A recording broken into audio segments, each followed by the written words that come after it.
চাঁদা না দেওয়ায় শান্ত তার উপর আক্রমণ করে গতকালকে আগের দিন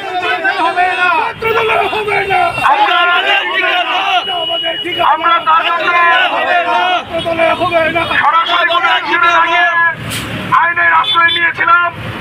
আমরা গত দুদিন যাবৎ থানার মধ্যে কয়েক দফায় গিয়েছি শান্তর দৃষ্টান্তমূলক শাস্তির জন্য, কিন্তু এখন পর্যন্ত আমরা কোনো তার প্রতিকার পাই নাই। আমরা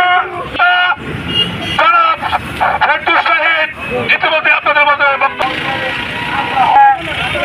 আমরা অত্যন্ত দুঃখের সাথে আপনাদেরকে অবগত করতেছি, কালকের আগের দিন কলেজ ছাত্র দলের সভাপতি, নবনির্বাচিত সভাপতি শান্ত আমাদের দীর্ঘদিনের রাজপথে অবলম্বন করেছি।